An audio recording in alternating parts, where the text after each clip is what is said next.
Choses ensemble aujourd'hui. On va débuter en considérant le fait que le diable, Satan, nous savons, c'est un trompeur, c'est un menteur, c'est un meurtrier. Il faut réaliser aussi que Satan a une puissance. Pas seulement il est intelligent, mais il a aussi une puissance, une capacité. Je veux vous encourager à vous rappeler, je pense que vous connaissez tous l'histoire, Élie et les prophètes. Vous vous rappelez, avec Achab, il y avait donc 850 prophètes, je pense 450 prophètes de Baal et les autres prophètes d'Ashéra. Et il a lancé un défi, si tu te rappelles, que pour savoir qui serait le vrai Dieu ferait descendre le feu du ciel. Lui, en tant que seul prophète de Dieu à ce moment-là, en cet endroit-là, sur la montagne, il représentait Dieu, mais il a dit, on va invoquer le nom de Dieu. Et ce qui est important à considérer, c'est que les faux prophètes n'ont pas dit, mais non, on ne va pas faire cela, personne ne peut faire cela. Les faux prophètes ont accepté le défi, comme si, est-ce que Satan peut faire descendre le feu du ciel? Peut-être il s'attendait à être capable de faire quelque chose. Regarde avec moi dans le livre de l'Apocalypse, s'il te plaît, au chapitre 13. On sait qu'on parle de l'Antichrist, le personnage que le diable va utiliser. Donc, à la fin des temps, il va y avoir comme une triade, une triade satanique. Le diable, Satan, il va y avoir donc le diable, Satan, il va y avoir l'Antichrist ou la bête, et ensuite la seconde bête, aussi appelée le faux prophète. Comme s'il y a comme Dieu le Père, le faux Christ, et ensuite comme un autre esprit qui agit. Mais au chapitre 13, on veut regarder et lire au verset 1, on nous mentionne, « Et je vis monter... » Non, excusez-moi, on va regarder au verset 2. « La bête que je vis, ça c'est l'Antichrist, ressemblait à un léopard, une ressemblance là. Ses pieds étaient comme ceux d'un ours, et sa gueule comme la gueule d'un lion. Et le dragon, ça c'est le serpent ancien, c'est le diable, c'est Satan.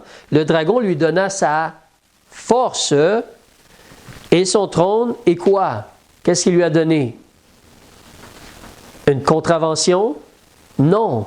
Il lui a donné un grand pouvoir. Le diable a une capacité.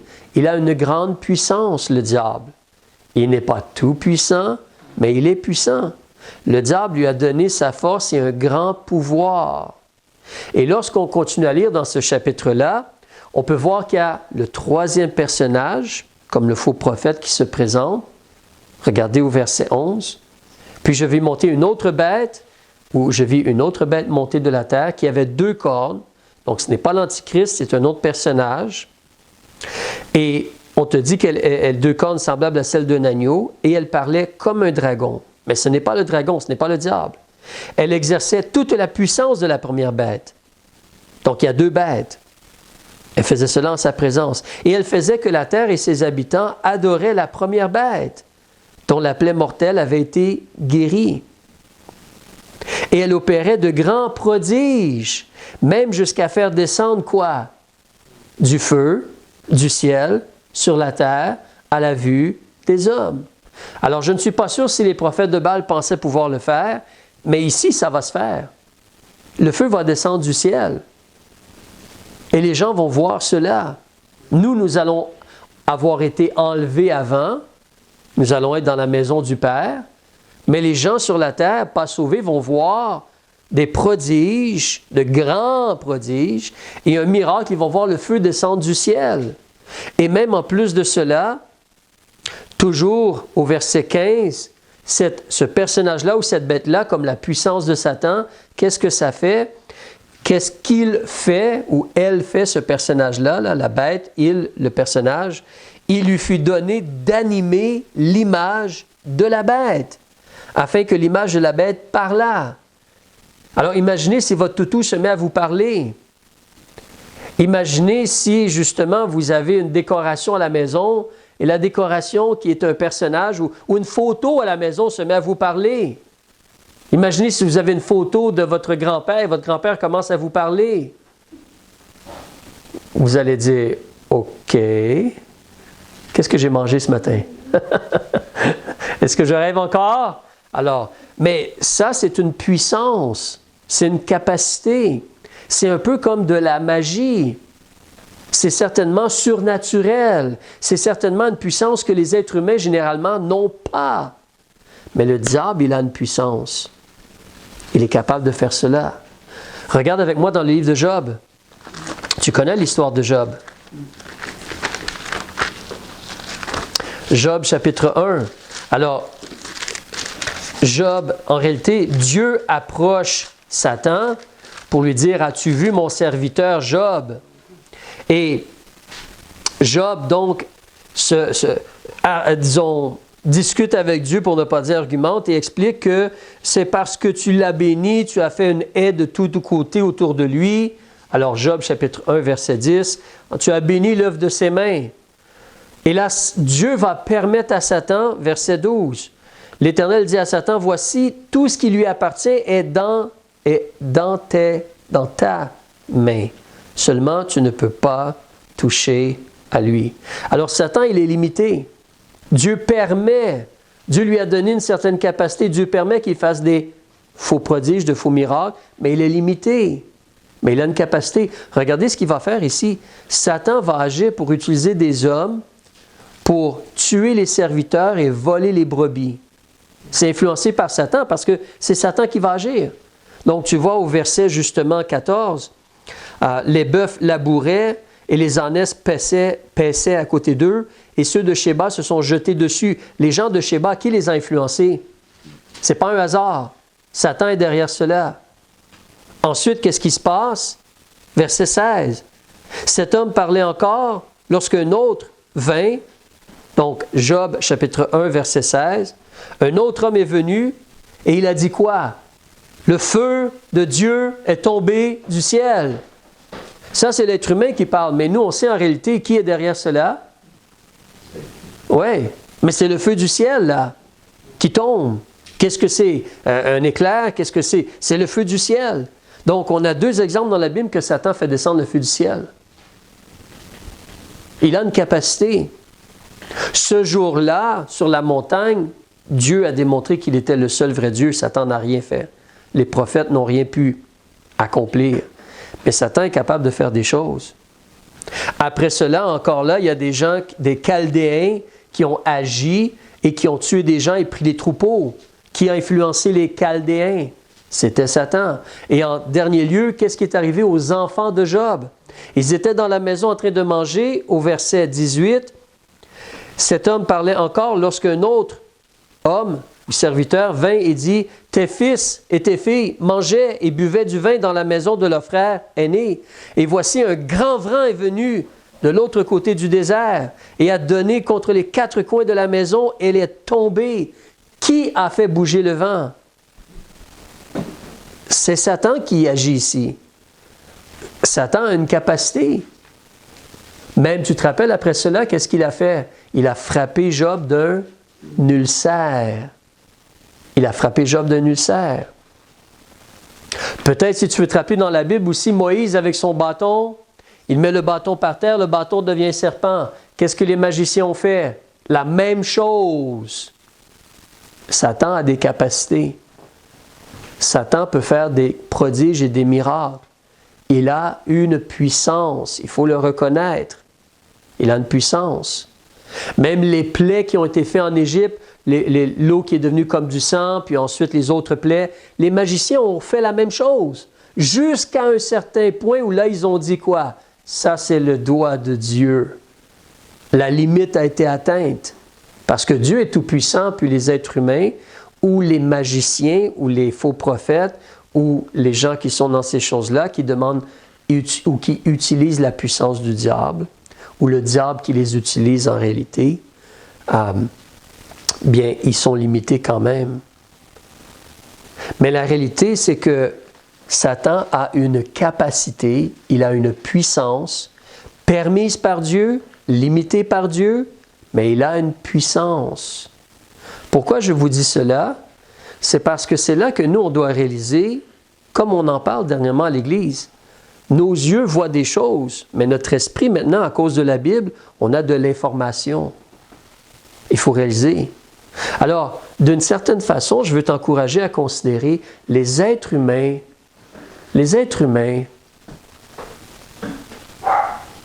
assez souvent, ou des fois, les êtres humains cherchent une bénédiction spéciale. Ils cherchent une puissance supérieure. Ils cherchent une aide au-delà, au-delà.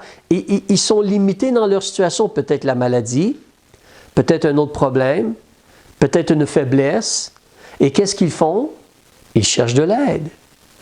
Oui, des fois, de nos jours, les gens se tournent vers les médecins, mais à travers l'histoire humaine, les gens se sont tournés vers l'autre puissance pour avoir de l'aide. L'autre puissance. Tu peux penser à une histoire dans la Bible. Si vous pensez, si vous réfléchissez, je vais vous aider un petit peu. Quand Israël est sorti d'Égypte et était pour entrer en terre promise, ils ont passé à côté de Moab et les Madianites, et le roi Balak, il a fait venir un prophète, Balaam, pour maudire le peuple d'Israël. C'était monnaie courante, c'était ce qu'on faisait dans ce temps-là. On allait vers une puissance supérieure pour demander de maudire ou d'agir pour nous donner un avantage. Balak a fait cela. Regardez dans le livre Actes des Apôtres, s'il vous plaît. On l'a lu, nous, quand on a lu Actes des Apôtres, mais regardons le livre Actes des Apôtres au chapitre 8, s'il vous plaît. Le personnage, là, quand Philippe va aller en Samarie, M. Simon. Alors, Actes chapitre 8, verset 9. Le diable a une capacité, il peut faire de grands prodiges, des miracles, il peut faire de grandes choses, mais si Dieu le permet, et c'est limité par Dieu, c'est déjà limité. Alors Dieu lui a permis de faire des choses concernant Job et sa vie. Dieu est toujours sur son trône.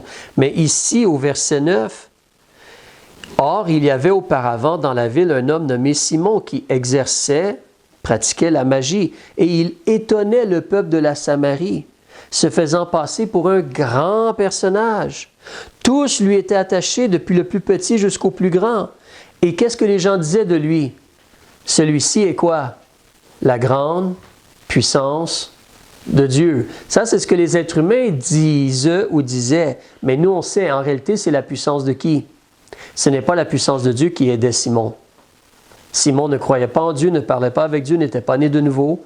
Ce qu'il utilisait, c'était plutôt la puissance du diable ou des démons. Ce n'était pas la puissance de Dieu. Mais les gens appelaient cela la puissance. Verset 11. « Et ils étaient attachés à lui parce que depuis longtemps, il les étonnait par ses opérations magiques. » Il avait une capacité de faire des choses, le monsieur, parce que quelqu'un l'aidait. Quelque chose l'aidait. Quelqu'un, un personnage, pas un être humain, peut-être des démons, peut-être le diable lui-même, l'aidait pour faire des choses à un certain prix. On va parler de cela plus tard. Mais les êtres humains se tournent vers autre chose que Dieu pour demander d'agir en leur faveur ou pour avoir un avantage sur quelqu'un d'autre ou un avantage dans une situation. Vous voyez même les sportifs, qu'est-ce qu'ils font? Ils font des pratiques, des rituels, et je ne parle pas de rituels de sorcellerie, là, mais ils vont toucher certaines choses d'une certaine façon, frotter certaines choses d'une certaine façon pour la bonne chance. Pour la bonne chance. En réalité, qu'est-ce qu'ils veulent avoir? Un avantage. Ils veulent un avantage. Ils veulent cela, puis ils sont superstitieux. Alors, mais la réalité, c'est qu'il faut reconnaître, l'être humain, qu'est-ce qu'il fait? Il se tourne vers autre chose que Dieu. Donc, il va se tourner vers des démons. Il va se tourner vers le diable. Donc, et les mots que les êtres humains utilisent, c'est quoi? Des magiciens, des fées, si on est dans d'autres pays, on va parler du voodoo, le marabout, les fétiches. Ça dépend dans quel pays tu es. Mais ça peut être de la sorcellerie de différentes formes ou façons. Ça peut être des fois des petits bonhommes sados, Des fois, ça peut être quelque chose qui ressemble un peu à un homme, un peu à un animal, mais ça demeure le fait que c'est un être où c'est représentatif les démons et le diable en réalité. Et comme je dis, la chose, c'est que les gens cherchent une puissance, une aide, un avantage. Ils ont besoin d'une intervention de quelqu'un, quelque chose qui est plus fort que eux pour les aider. Mais comme nous, on a vu il y a 2 dimanches, en réalité, qu'est-ce qu'il y a? La vraie puissance, qui a la vraie puissance? C'est Dieu. Et donc, nous, en tant qu'enfants de Dieu, nous, en tant que disciples de Jésus-Christ, nous, on a la vraie puissance. On a la prière. Et c'est pour ça, comme on a vu, quand on demande comment? Selon sa volonté. Est-ce que l'être humain est prêt à demander selon sa volonté? Généralement, non. Parce que si tu demandes selon la volonté de Dieu, qu'est-ce que tu dois faire? Tu dois te repentir. Tu dois confesser tes péchés. Tu dois te soumettre à Dieu. Tu dois te mettre en règle avec Dieu. Est-ce que les humains veulent faire cela? Généralement, non. Tout ce qu'ils veulent, c'est l'avantage. Tout ce qu'ils veulent, c'est la réussite. Tout ce qu'ils veulent, c'est avoir le dessus. Tout ce qu'ils veulent, c'est gagner. Tout ce qu'ils veulent, c'est être délivrés de leur maladie. Mais ils ne veulent pas nécessairement se repentir et se soumettre à Dieu. Donc, souvent, l'être humain regarde ailleurs qu'à Dieu. Ils veulent un autre message. Donc, ils vont aller voir des gens qui vont leur dire autre chose et peut-être vraiment avoir une certaine puissance pour faire des choses. En réalité, le diable et les démons, est-ce qu'ils vont demander aux gens de se repentir? Non. Est-ce qu'ils vont demander aux gens de faire le bien? Non. Pas du tout. Non, ils ne vont pas faire cela. Ils vont demander beaucoup moins ou beaucoup plus simple. Ils vont peut-être demander de l'argent. Ça, c'est possible. Comme ces faux prophètes-là font, demandent de l'argent. Et vous savez une autre chose qu'ils vont demander des fois? Ils vont demander des vies humaines. Ça, c'est vrai. On a des exemples dans la Bible. Certains rois, qu'est-ce qu'ils faisaient pour être bénis par leur Dieu? Ils prenaient leurs enfants puis les sacrifiaient. Des sacrifices humains. Il y a d'autres histoires que j'ai entendues dans d'autres pays où des gens qui sont dans ces choses-là, mais je ne veux pas aller en détail, mais on le voit juste dans la Bible. Le diable va te demander peut-être d'enlever la vie de quelqu'un pour te donner une apparence d'avantage ou quelque chose. Alors, ces démons-là, ou le diable, demandent des fois de l'argent, des sacrifices. Tu te rappelles ce que le diable a dit à Jésus? Si tu te prosternes puis tu m'adores, je vais te donner quoi? Tous les royaumes du monde et toute leur richesse. Alors, il demande quelque chose, mais c'est pas si dur que ça, se mettre à genoux et dire « aïe, aïe, aïe », puis continue un peu sa vie. C'est pas si dur que ça, faire ça. « Bon, est-ce que tu veux, tiens, donne-moi ce que moi je veux. » Mais se repentir, changer de cœur, changer d'action, se mettre en règle avec Dieu, se soumettre à Dieu, l'être humain ne veut pas faire cela, ne fait pas vraiment beaucoup cela. Mais le diable ne va pas te demander de vivre une vie de repentance. Il ne va pas nécessairement faire cela. Donc, on voit, comme je dis, l'être humain, on le voit dans la Bible. Et on le voit de nos jours encore, à travers l'histoire de l'être humain, les êtres humains. Le nom, des fois, peut être différent, la pratique peut être différente d'un pays à l'autre, mais ça revient à la même chose. On se tourne vers la magie, la sorcellerie, vers ces choses-là. On se tourne vers les démons, le diable, vers cette puissance-là pour avoir un avantage, être aidé, être délivré, et ainsi de suite. Donc, c'est là que tu as ce qu'on appelle la magie, la sorcellerie ou l'occulte. De là viennent ces choses-là. Alors là, on le regarde d'une façon un peu différente, mais on comprend que le diable a une capacité, le diable veut être adoré, il veut avoir son royaume. Donc, il semble faire des choses pour aider des gens, mais en réalité, lui, il veut avoir l'adoration. Et l'être humain, malheureusement, dans sa faiblesse, au lieu de se tourner vers Dieu, l'être humain se tourne vers des choses comme celle-là, pour avoir un contrôle, une puissance, et ainsi de suite. Alors, c'est de la communication avec le monde des ténèbres, avec une autre puissance. Donc, quand tu entends parler de magie, sorcellerie, occulte, pratiques comme cela, là, des talismans, des fétiches, une statuette auquel tu vas demander de l'aide, tu vas frotter. Un génie, hein, on frotte pour que le génie sorte, puis là on a 1, 2 ou 3 vœux ou des choses comme ça. Toutes ces choses-là, c'est une communication avec le monde des ténèbres à la base pour avoir une puissance, pour avoir une aide, pour obtenir quelque chose, obtenir un avantage ou une délivrance ou de l'aide. Mais en réalité, ces démons-là et le diable, est-ce qu'ils t'aident vraiment? En réalité, nous le savons, ils vont te rendre esclave. Le péché déjà te rend esclave du diable, mais là, ils vont te rendre esclave. Et c'est un danger pour un chrétien. Pour un chrétien. Regardons ensemble dans Jérémie ce qu'on a lu, toi et moi. Jérémie, chapitre 27. Jérémie, chapitre 27.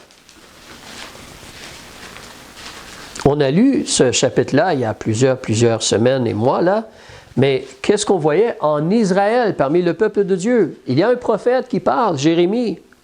Les gens ne sont pas nés de nouveau dans le temps de Jérémie, c'est un peu différent, on est sous la première alliance, mais qu'est-ce qu'il y a parmi le peuple? Les sacrifices sont là, la parole de Dieu est là, les prophètes sont là. On se rappelle, il y a d'autres prophètes, Jérémie n'est pas le seul. Mais les gens ne veulent pas se repentir et se tourner vers Dieu, donc qu'est-ce qu'ils font?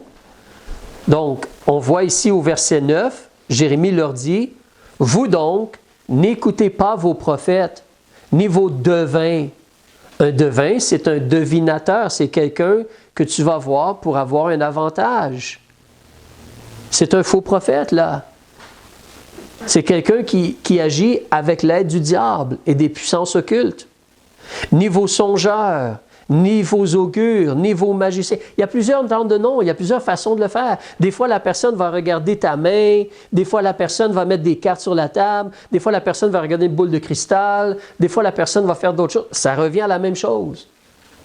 Tu te tournes vers une autre puissance, mais en réalité, comme ça dit, hein, ni vos songeurs, ni vos augures, ni vos magiciens, qui vous parlent, disant, « Vous ne serez point assujettis au roi de Babylone, car il vous prophétise le mensonge. »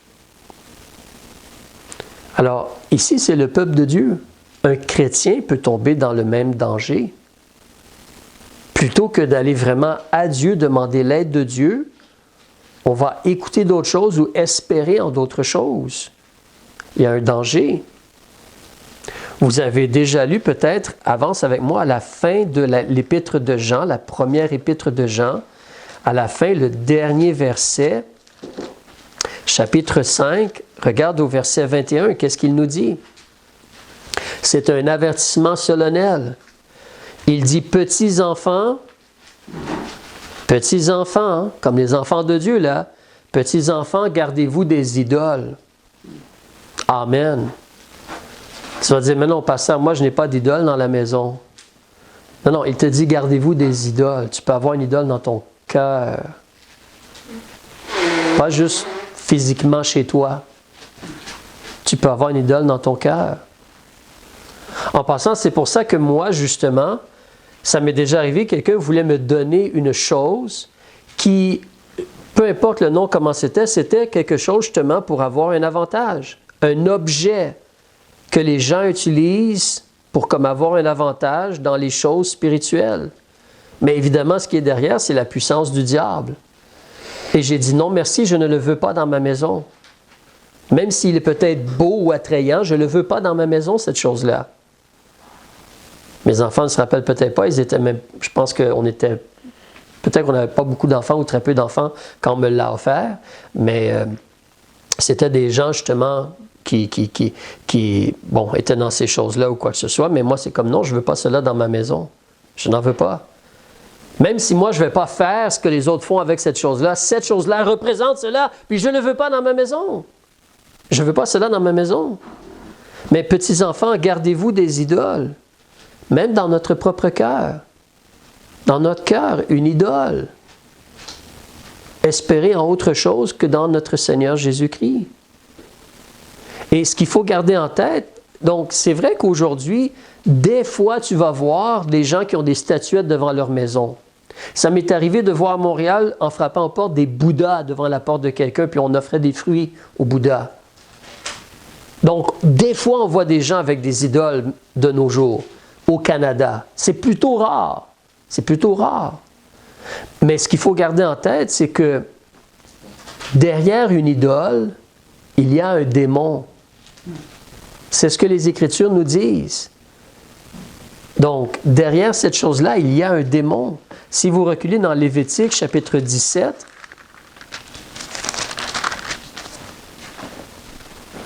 alors supposons que tu aurais un genre de porte-bonheur ou un fétiche ou quelque chose que quelqu'un a supposément béni pour qu'il t'apporte de la chance ou quoi que ce soit. Lévitique 17. Oui, Lévitique, chapitre 17, verset 7. Dieu a averti la nation d'Israël dans le temps où il y avait beaucoup d'idoles partout autour d'eux. Dieu leur a dit de se tenir loin des idoles et Dieu explique au verset 7 qu'il ne veut pas que les Israélites fassent ces choses-là, qu'ils n'offrent plus leur sacrifice aux démons avec lesquels ils se prostituent. Ceci leur sera une ordonnance perpétuelle dans leur génération. Donc, il ne veut pas que les gens offrent leur sacrifice aux démons. Mais on te parle d'offrir un sacrifice à un faux Dieu, une idole. Mais derrière l'idole, qu'est-ce qu'il y a? Il y a un démon. Il y a un démon derrière l'idole. Parce que cette fausse religion-là, c'est Satan qui l'a présentée aux gens et proposé aux gens d'adorer comme cela. Il a utilisé des hommes, mais c'est un système religieux à la base qui vient de l'idée de Satan. Et c'est l'influence donc des démons. Alors tu ne veux pas être avec des idoles et des choses comme cela. Puis des fois, comme je dis, ça peut même être quelque chose de plus simple comme des charmes ou des porte-bonheur. Alors, ce n'est pas une farce, mais vous savez, des fois, surtout pour les gens peut-être anglophones, un peu moins peut-être pour les gens français, mais on dit que les pattes de lapin, c'est chanceux. Les pattes de lapin apportent de la chance, hein? Surtout les Irlandais, les Écossais, la patte de lapin, c'est chanceux. Mais ils n'ont jamais réalisé que la patte de lapin n'est pas vraiment chanceux parce que le lapin qui l'avait, il n'était pas chanceux, il est mort. Il s'est fait tuer pour qu'on ait sa patte. C'est pas chanceux une patte de lapin. Si tu l'as entre tes mains, le lapin, il est mort. Ça ne va pas t'aider plus, donc. C'est une farce. Mais sérieusement, donc, ça peut être des fois juste une chose comme cela, un simple objet qui est comme un charme, un porte-bonheur, quelque chose qui va nous apporter une faveur. Et même un chrétien né de nouveau peut tomber des fois dans le piège de ces choses-là. C'est dangereux. C'est là que vous savez, des fois, surtout une personne qui a beaucoup fait la publicité de cela aux États-Unis ou ici en Amérique du Nord, c'est M. Walt Disney. M. Walt Disney, c'est comme une bonne fée qui va aider quelqu'un. Une bonne sorcière qui va aider quelqu'un. Il n'y a pas de bonne fée. Il n'y a pas de bonne sorcière ou de bon sorcier. Il n'y a pas de bon fétiche. Ce sont des choses, en réalité, le film s'est inventé là, mais la réalité, c'est que ces choses-là, ce n'est pas Dieu, c'est la puissance de l'ennemi, c'est la puissance du diable. C'est pas bon pour les êtres humains. Ça n'a jamais été bon pour les êtres humains. Rien ne remplace le fait de se repentir et d'espérer en Dieu. Rien. Donc c'est important pour nous les chrétiens de réaliser cela et on se détourne de cela, puis on essaie d'avertir les gens dans le monde. On essaie d'avertir les gens dans le monde. Et des fois, ça peut prendre des formes particulières. Lorsque j'étais plus jeune, je l'ai moins remarqué. J'ai expliqué un peu à un moment donné à ma famille, mais lorsque j'étais plus jeune, je l'ai moins remarqué. Mais maintenant, étant âgé de 50 années et plus, j'ai remarqué qu'ici au Québec, chez les gens canadiens français, il y a cette habitude de parler à nos ancêtres qui sont morts. De prier à nos ancêtres qui sont morts pour leur demander de l'aide. Évidemment, l'Église catholique romaine leur a enseigné de prier aux saints ou prier à Marie, donc c'est juste une petite différence de prier à son papa ou sa maman qui est décédée, ou sa grande sœur qui m'a toujours aidé, aide-moi à partir du ciel. Mais ça, en réalité, c'est encore la même chose. C'est se tourner vers autre chose que Dieu. Et c'est une porte ouverte pour l'ennemi de vous déranger, de vous garder aveuglé et de vous éloigner de Dieu, ou d'éloigner ces gens-là de Dieu. C'est sérieux, c'est dangereux. Donc, on va terminer bientôt, mais regardez justement avec moi, Dieu est très clair concernant cela. Vous êtes dans Lévitique, regardez au chapitre 19. Chapitre 19, verset 26. Alors, Dieu a été très clair dans la parole de Dieu concernant ces choses-là, avant même que le Seigneur vienne et débute des églises. Verset 26, « Vous ne mangerez rien avec le sang, vous n'userez point de divination et ne pratiquerez point de magie. » C'est un gros X sur ces choses-là. Tu t'éloignes de cela. Faites un petit saut en arrière dans le livre d'Exode, au chapitre 22, s'il vous plaît, où Dieu est très clair sur cela encore. Exode, chapitre 22, verset 18. Dieu dit au verset 18, « Tu ne laisseras point vivre la sorcière. » Ensuite, il dit au verset 19, « Quiconque couchera une bête, quiconque couchera avec une bête. » Mais là, regardez verset 20, « Celui qui sacrifie à d'autres dieux qu'à l'Éternel, seul sera voué à l'extermination. » Mais c'est un fait que nous, on n'est pas des Israélites. Eux, ils avaient une théocratie. Dieu régnait sur eux, sur le pays. Donc, n'allez pas tuer les sorcières. Ce n'est pas ce qu'on fait là de nos jours. Mais on réalise que toute forme de sorcellerie est mauvaise. Toute forme de sorcellerie. J'ai rencontré des gens qui m'ont dit, « Tu ne comprends pas, pasteur, moi j'aide les gens avec cela, je leur donne de l'espoir. » Non! Tu les éloignes de la vérité. Tu les éloignes de Dieu. Tu les éloignes de la paix, le pardon et la vie. Tu ne les aides pas du tout. Tu es mélangé et tu les mélanges. Ça n'aide pas. Alors, mais, donc, n'allez pas tuer les sorcières. On aime les gens, on veut les encourager à se repentir et se tourner vers Jésus. On dénonce le mal. On parle au cœur de ces gens en leur disant, c'est sérieux, fais pas cela, c'est mauvais, c'est horrible. C'est la puissance de l'ennemi. Dans certains cas, les gens savent que c'est le diable qui les aide et ils veulent l'aide du diable. Ils sont vraiment soumis au diable. Il y a des satanistes sur la terre. Des vrais satanistes qui adorent vraiment Satan, là. Dévoués à adorer Satan. Mais certains gens sont juste trompés et mélangés. Et Deutéronome, chapitre 18, s'il vous plaît. Un autre avertissement ici. Deutéronome, chapitre 18, verset 9. Dieu dit, « Quand tu seras entré au pays que l'Éternel ton Dieu te donne, tu n'apprendras point à imiter les abominations de ces nations-là. » Deutéronome 18, verset 9. Et le verset 10, « Il ne se trouvera personne parmi toi qui fasse passer par le feu son fils ou sa fille. » Malheureusement, ils l'ont fait. « Ni devin, ni pronostiqueur. » C'est quoi un pronostiqueur? C'est quelqu'un qui, justement, va comme donner le pronostic ou avertir sur... t'informer de quelque chose qui s'en vient, si je pourrais dire.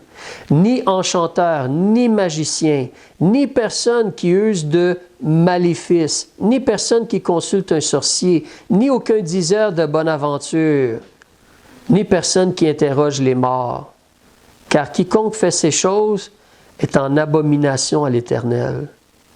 Et c'est à cause de ces abominations que l'Éternel ton Dieu chasse ces nations de devant toi. C'est vraiment de la rébellion envers Dieu, c'est la puissance du diable, c'est les ténèbres et on se détourne de cela. C'est vraiment sérieux. On va regarder une autre petite chose. 1 Samuel, chapitre 28. On va terminer là pour aujourd'hui. 1 Samuel, chapitre 28, je crois que vous connaissez l'histoire.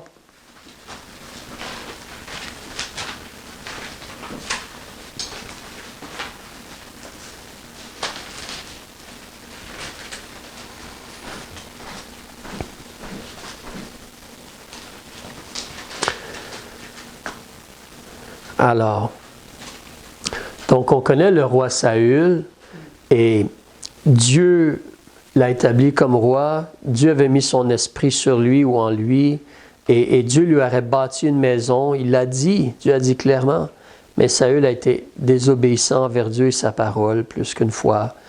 Et par la suite, quand Dieu l'a remplacé, on ne voit pas vraiment un changement de cœur. Hein. Il voulait tuer David, il a tué des sacrificateurs, donc malheureusement, là il arrive vers la fin de sa vie et les Philistins veulent l'attaquer. Et au verset 5, quand il voit le camp des Philistins, chapitre 28, verset 5, quand il voit le camp, il a peur et son cœur est fort effrayé. Là, il ne se sent plus tough et fort. Donc, qu'est-ce qu'il fait? Il veut consulter Dieu. En réalité, c'est une bonne chose de consulter Dieu. Mais est-ce qu'il est repentant? Est-ce qu'il cherche vraiment la face de Dieu? Ou il veut juste pas être dans la situation?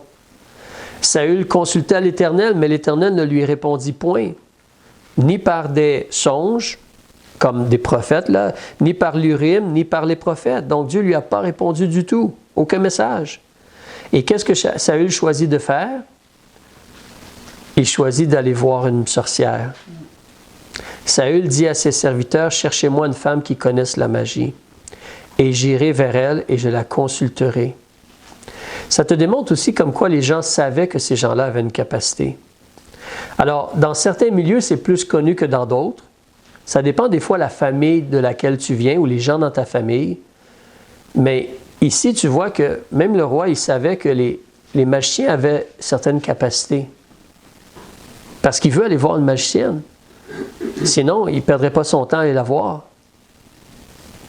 Mais cherchez-moi une femme qui connaisse la magie et j'irai vers elle et je la consulterai. Alors, on a trouvé quelqu'un, ou on a parlé de quelqu'un dans la ville de Endor. Saül s'est déguisé, il est allé vers la femme. Et si vous regardez justement au verset 11, lorsqu'on avance dans l'histoire, la femme demande « Qui veux-tu que je te fasse monter ?» Comme si elle a la capacité de lui permettre d'être en communication avec un mort. Et de nos jours, il y a des gens qui essaient de parler avec leur mort. Ça existe. À travers des séances, ils vont voir des gens qui ont supposément des puissances. Il y a une puissance du diable. Mais ils essaient de parler avec leur mort. Et donc, la femme lui demande « Qui veux-tu que je te fasse monter ?» Et portez attention à toute l'histoire, ce qui se passe. Il y a des choses intéressantes. Mais la femme dit « Qui veux-tu que je te fasse monter ?» Et lui répond « Fais-moi monter Samuel. » Elle sait que Samuel, tout le monde connaît Samuel. Samuel, c'est le prophète. Mais elle dit « Pas de problème, d'accord, je vais le faire. Hein? » Elle accepte. Mais au verset 12, il se passe quelque chose qui n'est pas prévu. Quand la femme, elle voit comme Samuel, OK, mais elle sait qu'elle doit faire venir Samuel. Mais là, tout à coup, elle voit Samuel, puis elle est surprise. Ça nous dit quoi, ça? Ça nous dit que il ne se passe pas ce qui est supposé de se passer normalement. La madame, elle est vraiment prise au dépourvu. Le vrai Samuel vient me parler. Ou le vrai Samuel semble être là. Ce n'est pas en train de se produire comme ça s'est toujours produit. Elle n'est pas au contrôle maintenant de la situation, ni les démons, ni le diable. Il y a autre chose qui se passe, il semble. Je n'ai pas toutes les réponses. C'est très profond ici ce qui se passe. Mais chose certaine, c'est que la femme, elle est surprise.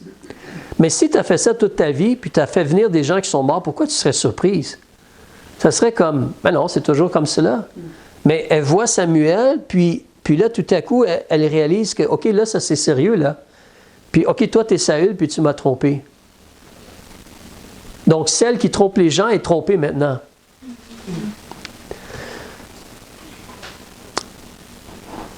Mais Saül est allé voir une sorcière. Vous pourrez lire le reste de l'histoire. Ce que je veux vous faire voir, c'est que Saül semblait espérer en Dieu. Il avait des choses à régler. Mais quand tu continues, 1 Chronique, chapitre 10, on nous dit pourquoi il est mort, Saül. 1 Chronique, chapitre 10. Et la phrase qui est dite doit nous faire réfléchir en tant qu'enfants de Dieu.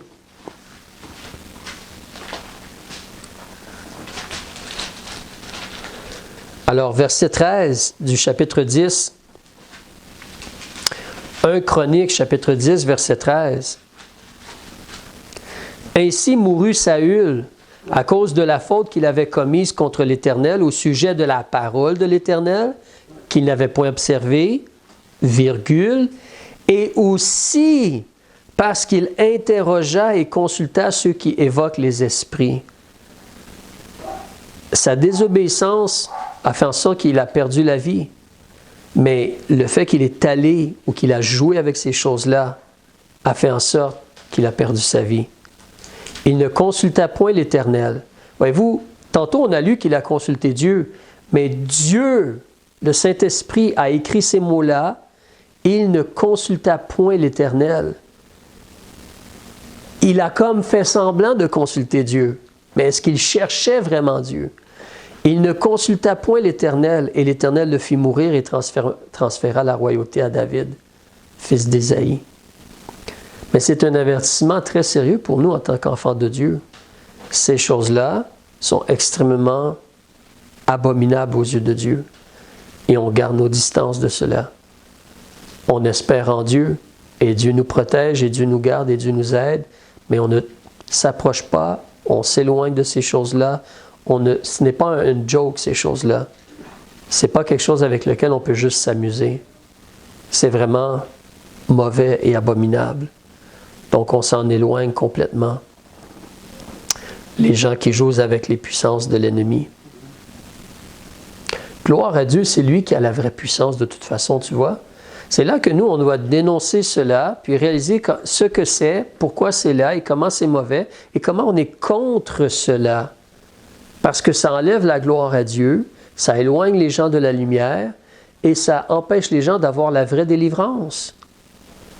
Donc, on dénonce cela, puis on s'en éloigne, puis on se réjouit qu'on a la vraie puissance, qu'on a le Seigneur Jésus comme notre Sauveur, et qu'on peut se tourner vers lui, puis espérer en lui. Oui, Dieu des fois permet des choses, comme avec Job, mais Dieu nous aide et nous soutient, nous protège et s'occupe de nous. Rappelle-toi, M. Balaam, Balak, quand il a demandé à Balaam de maudire, Dieu a changé cela. Parce que tu ne peux pas maudire le peuple de Dieu. Même si tu es un maudisseur, entre parenthèses, tu ne peux pas mettre un mauvais sort sur le peuple de Dieu dans ce sens-là. Si Dieu permet que son enfant soit éprouvé comme Job, c'est une chose. Mais tu n'as pas de puissance par-dessus les enfants de Dieu comme cela. Il n'y en a pas. C'est Dieu qui règne. On va prier, Père, on veut te remercier et se réjouir que quelqu'un nous a parlé de Jésus et qu'on a cru en Jésus.